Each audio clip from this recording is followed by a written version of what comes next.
people like me. You need people like me so you can point your f***ing fingers and say, that's the bad guy. That's the bad guy. That's the bad guy. That's the bad guy. That's the bad guy.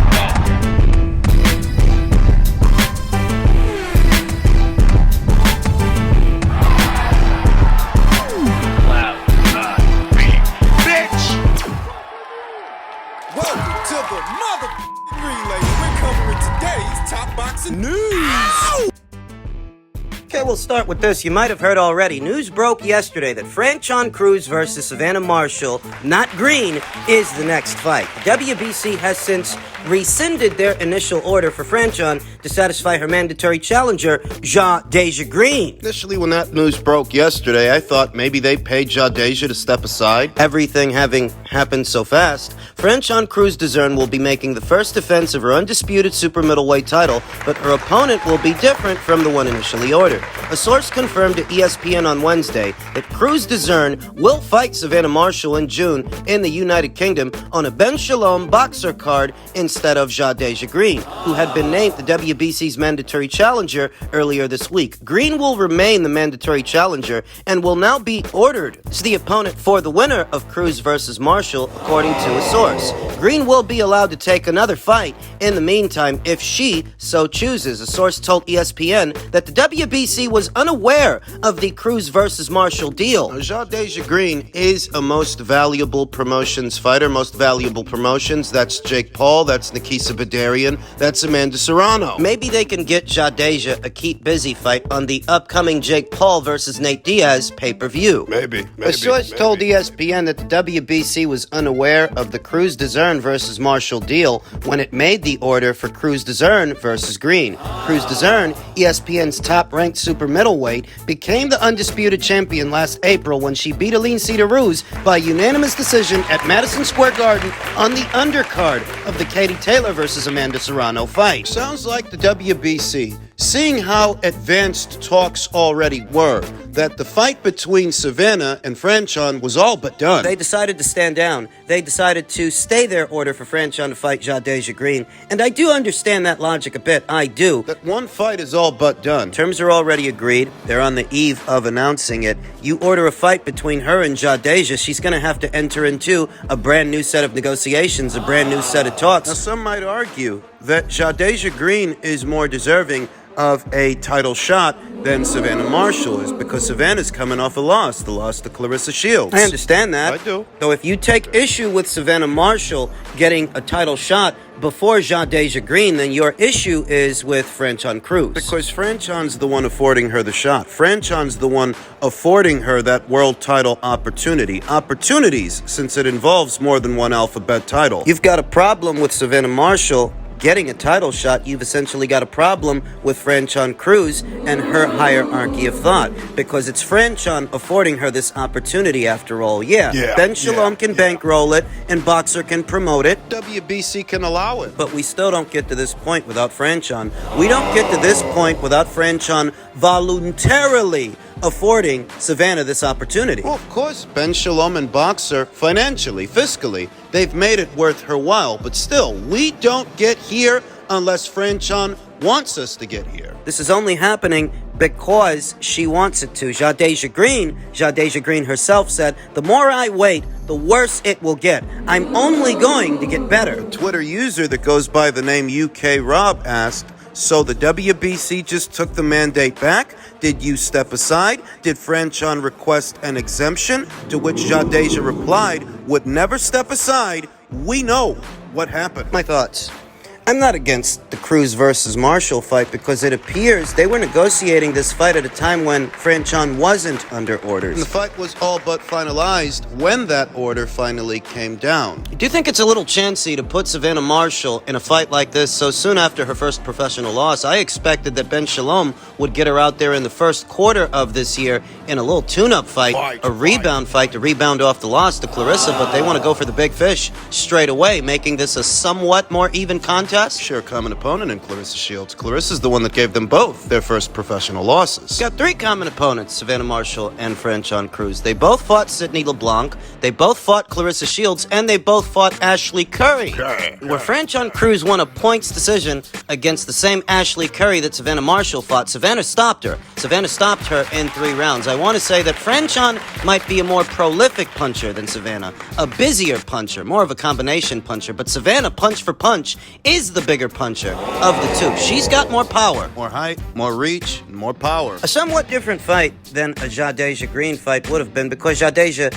is a little bit more eye level to Franchon than Savannah Marshall is. Savannah's taller than the both of them. The assignment for Savannah will be creating space as to not allow Franchon Cruz to crowd her, smother her. Franchon Cruz is a mid-range to inside pressure fighter, a swarmer, and if she has it her way, she won't give Savannah enough room to generate power with her shots. Thus, it's up to Savannah Marshall to beat those feet, create space, and thereby maintain it in order to drive her punches and add power to them. In turn, the assignment for Franchon, it's as stated, she's got to crowd Savannah Marshall, swarm her. In order to smother her, draw her into exchanges mid-range to inside. Mid-range to inside, where Franchon Cruz will have the advantage. This is going to be an action fight, not a boxing match. If nothing else, Franchon Cruz is going to push the envelope, push the pace, press the issue. She's going to put Savannah in a situation to where Savannah's either got to knock her out or get dominated for 10 rounds. So because Savannah Marshall isn't a flat-footed fighter, she does characteristically fight on the balls of her feet. She may be able to effectively manage the distance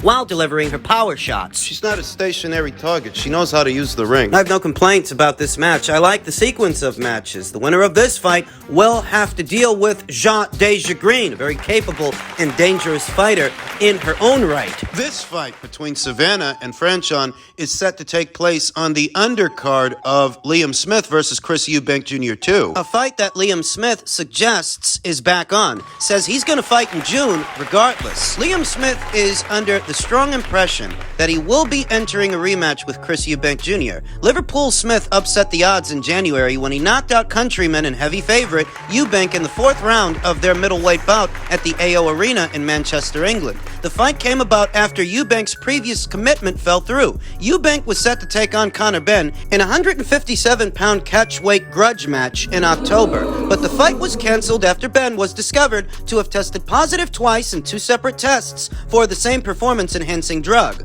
clomiphene. I don't hear enough people mentioning that, in spite of everything that happened late last year, Chris Eubank Jr. was still willing to go through with that fight for a price. That fight with Conor Benn last year, and in spite of everything that happened from late last year to this year involving Conor Benn and that entire fiasco, Chris Eubank Jr. was still willing to fight him, still willing to reschedule that match. So what does that say about Chris Eubank Jr.? For all the pearl clutching we see when it comes to Conor Benn's pet fiasco, it doesn't really seem to bother Chris Eubank Jr. So what does that say about Chris Eubank Jr.? Chris, who after the loss to Smith, activated his rematch clause. However, reports circulated that Eubank was also considering an option to rekindle negotiations with Benn for a fight to take place June 3rd in Abu Dhabi. Benn cannot legally box in his native England because the British Boxing Board of Control is still investigating his positive drug test. It is understood that Benn has refused to cooperate with the board, but now, according to Smith, Eubank has turned his focus to a rematch with him instead. The rematch seems to be back on for now, and if that's the case, then that's the route we'll go, Smith told ID Boxing. My next fight will be in June, 99%, Smith added. I'm fighting in June, regardless if it's Chris or anybody. If it's Chris, I beat him like the last time, and I'll beat him again. We'll see. Smith believes that the British Boxing Board of Control dissuaded Eubank from pursuing a fight with Benn. Even though Abu Dhabi is outside of their jurisdiction, the board's head, Robert Smith, publicly indicated that Eubank Jr., who is under license, would need clearance from the board to proceed with the Benn fight. Smith also said Benn's trainer, Tony Sims, would need approval from the board as well. We talked about that. The BBB BBBOC isn't content stopping Conor Benn from boxing on UK soil. They're trying to stop him from boxing altogether, anywhere they can. And they've threatened to penalize any boxer of British descent holding a British boxing license. They're trying to make that kid's job as hard as possible. They've already got compliance here in America by way of the California State Athletic Commission and the Nevada State Athletic Commission. Those guys won't give Conor Benn a license either. They're trying to cripple him, cripple his career. They tried their best to make the Conor Benn fight, that's a fact, Smith said. I think the only reason that fell through is because the Boxing Board of Control, they stayed firm on it. I feel Conor wanted it, Ben's promoter Eddie Hearn wanted it, Chris wanted it. I just think when the board stood strongly, that won't be happening, blah, blah, blah. I think that's the reason the fight's not happening. It could be. The board made it clear, well over a week ago, that Chris Eubank Jr. and his team would require approval from the board to go ahead with a Conor Benn fight. Moreover, he wouldn't be likely to get it. Get approval. They're making it to where you can't just circumvent the BBBOC abroad with some foreign commission without facing penalty back in the UK, where they have jurisdiction. Conor's gonna have to find himself a fighter to fight that isn't based out of the UK and doesn't plan to fight there. Thus, any potential penalties by way of the BBBOC won't dissuade them from going through with a match. He's got to find himself perhaps somebody based in America, or somebody based in South America, maybe Eastern Europe, somebody who don't fight in the UK and don't plan to, somebody that don't need a British boxing license. Somebody that's not worried about the BBBOC. Though it says a lot about Chris Eubank Jr.'s headspace, that instead of shooting for the immediate rematch with Liam Smith, he decided to take a detour, a deviation that, if not for the pressure from the BBBOC, he would have actually went through with this. That as soon as this became a possibility again, this is what he went for. Oh, you can argue that after the loss to Smith, he activated his rematch clause, but after activating that rematch clause, what did he do after that? Didn't he re-enter talks to fight Conor Benn? So, how bad did he really want to run it back? How bad did he want to avenge that shock upset loss, that knockout loss to Liam Smith? How bad did he want it? Not that bad. Not if he was willing to put that fight, that rematch on the back burner for Conor Benn. And as stated, while everybody's all up in arms about Conor Benn's clomiphene fiasco, that doesn't seem to bother Chris Eubank, the one who'd be most affected by it, because he'd be the one actually fighting him. For obvious reasons, Chris Eubank Jr. may prioritize a Conor Benn fight as opposed to a Liam Smith fight because he figures he'll get more money fighting Conor Benn. That much is obvious. But what does that say about Chris's headspace and what kind of fighter he is? He's a fighter. He's definitely a prize fighter, but he's not a competitor. There's a difference. If he were more of a competitor, the sole focus of all his efforts at this point would be righting that wrong with Liam, and it wasn't. His focus was chasing the bag, even after Liam knocked him out. So what does that tell you? What does that say? What does that communicate about Chris Eubank Jr.? He's not a competitor. It's not champion material. It's not championship quality. He's a prize fighter. Just a prize fighter. No more and no less. Not for pride, not for honor. Not for sport or the love of it. If Chris Eubank Jr. had it his way right now, he'd be fighting Conor Benn. I hear a lot of people whining about Conor Benn's clomiphene fiasco, but Chris Eubank Jr. doesn't care. Hell, he's complicit. The right price, he'll look the other way. Finally, ahead of the upcoming Gervonta Davis versus Ryan Garcia fight, Oscar De La Hoya says Gervonta Davis versus Ryan Garcia is the fight to save boxing. Literally. Yeah, I think he's overselling it. Overstating the relevance of this fight. This is the fight to save boxing. Literally, De La Hoya told Showtime's announcer, Ray Flores. You know, they keep on. Every decade has its fight to save boxing. This is the fight to save boxing, and the reason why it is because you have two young guys, two undefeated guys who are the best of the best, willing to fight each other. You can see the anticipation, you can feel it. The sellout in 4 minutes of tickets. It's a great indication that this pay-per-view is going to be huge. So yeah, this is the fight of the year. I won't begrudge Oscar De La Hoya doing his job as a promoter in promoting this fight and trying to help sell it. Though saying that this fight is the best versus the best or the best of the best, that's a gross inaccuracy. Ryan Garcia is a talented young fighter and a popular one, but he hasn't actually proven to be the best lightweight. Not that this fight is being fought at lightweight anyway, it's being fought at super lightweight. The catch weight of 136 pounds and anything above 135. Anything above 135 135 is super lightweight. Not that either Gervonta Davis or Ryan Garcia have done all that much at super lightweight to begin with. I told Garcia the other day, I can see it in your eyes. There's something in your eyes that tells me you're going to do something special, De La Hoya said, because there's fighters in each generation that are chosen, and Ryan is the chosen one for this generation. Chosen to do what? Chosen to get knocked out by Gervonta Davis. Listen, Look. if Ryan can pull this off in spite of the circumstances, the catch weight, the rehydration clause, It'd be a big win for him. a noteworthy one, but let's not kid ourselves. Neither Ryan Garcia or Gervonta Davis have done all that much at either lightweight or super lightweight. Let's not overstate this fight's significance. Reigning undisputed lightweight champion Devin Haney has a very different view of things. He says the Loma fight is more significant than Davis versus Garcia. This is the real fight at 135 pounds, quite right, because Ryan and Gervonta are fighting at 136. 135. One fight is an undisputed lightweight title fight, undisputed, and the other fight, There's no title on the line in Gervonta Davis versus Ryan Garcia. obviously, they've got the influencer thing going on. Ryan has a big following, Tank has a big following, so it's a big fight.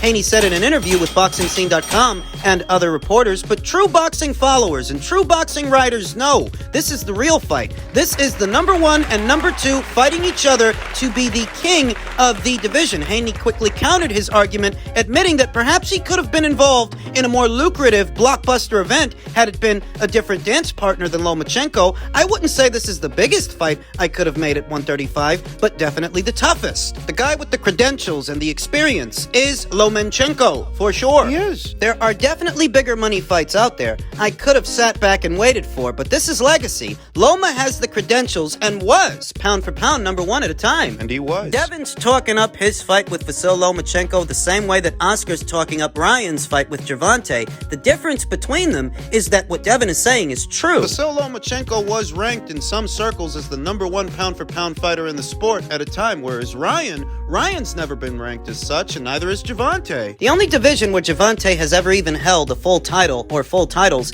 is super featherweight. Above super featherweight, he's only ever held secondary titles at either lightweight or super lightweight. He was never a bona fide champion there. Ryan wasn't either. He still isn't. Yeah, Oscar De La Hoya is saying that this fight is going to save boxing, but save it from what? What? Boxing in this day and age is drawing big interest in the Middle East for big money, very big money, bigger money than these two kids stand to make. These two kids ain't the top draws in boxing, not globally, hell, not even locally. Neither Gervonta Davis or Ryan Garcia are the biggest draws in America. I mean, this is a decent-sized fight. It's definitely a cash fight. It's definitely a big fight. It is those things, but it doesn't crown the best lightweight or the best super lightweight. It's not far removed. It's not that far removed from an influencer fight. Most of the notoriety that Ryan Garcia has, he has due to his social media following. I mean, it really does have more to do with his Instagram account than anyone that he's fought or anyone that he's beat or some kind of belt that he won. He never won a belt. Not a full one. Won an interim title a couple of years ago, but he chucked it. I mean, listen, I'm not telling you that this isn't a big fighter, that it doesn't have